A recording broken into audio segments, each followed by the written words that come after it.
L'Évangile selon Matthieu, chapitre 5. Jésus, voyant ces foules, monta sur une colline.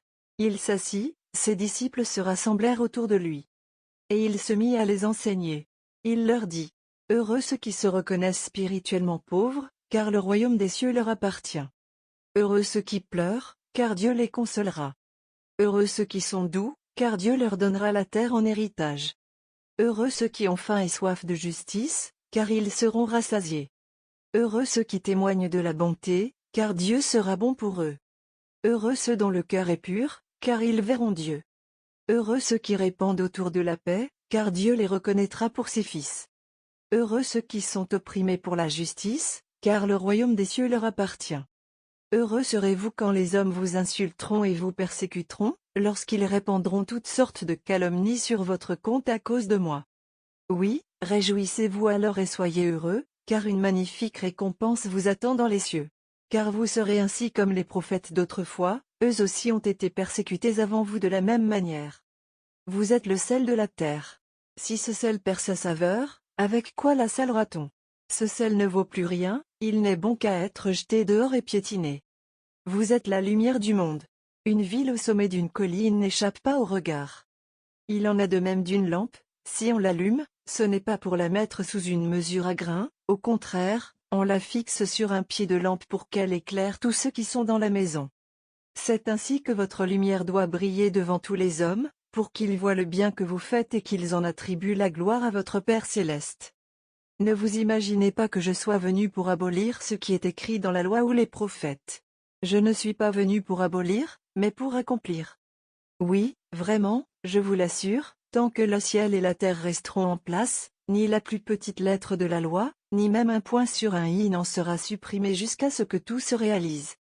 Par conséquent, si quelqu'un n'obéit pas ne serait-ce qu'à un seul de ces commandements, même s'il s'agit du moindre d'entre eux, et s'il apprend aux autres à faire de même, il sera lui-même considéré comme le moindre dans le royaume des cieux. Au contraire, celui qui obéira à ces commandements et qui les enseignera aux autres, sera considéré comme grand dans le royaume des cieux. Je vous le dis, si vous ne vivez pas selon la justice mieux que les spécialistes de la loi et les pharisiens, vous n'entrerez pas dans le royaume des cieux. Vous avez appris qu'il a été dit à nos ancêtres, tu ne commettras pas de meurtre. Si quelqu'un a commis un meurtre, il en répondra devant le tribunal. Eh bien, moi, je vous dis, celui qui se met en colère contre son frère en répondra devant le tribunal. Celui qui lui dit imbécile passera devant le grand conseil, et celui qui le traite de fou est bon pour le feu de l'enfer. Si donc, au moment de présenter ton offrande devant l'autel, tu te souviens que ton frère a quelque chose contre toi.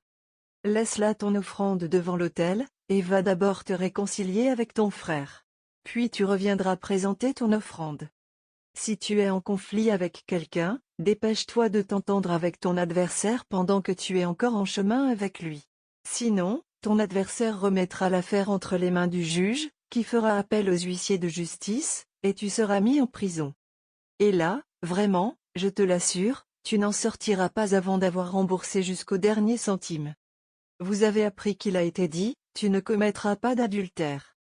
Eh bien, moi je vous dis, si quelqu'un jette sur une femme un regard chargé de désir, il a déjà commis adultère avec elle dans son cœur. Par conséquent, si ton œil droit te fait tomber dans le péché, arrache-le et jette-le au loin, car il vaut mieux pour toi perdre un de tes organes que de voir ton corps entier précipité en enfer. Si ta main droite cause ta chute, coupe-la et jette-la au loin. Il vaut mieux pour toi perdre un de tes membres que de voir tout ton corps jeté en enfer. Il a aussi été dit, si quelqu'un divorce d'avec sa femme, il doit le lui signifier par une déclaration écrite.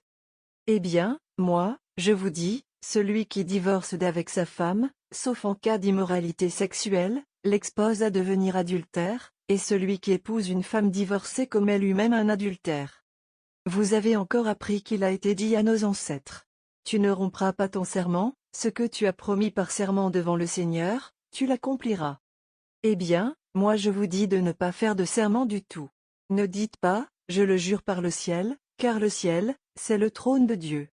Ou, j'en prends la terre à témoin, car elle est l'escabeau où Dieu pose ses pieds.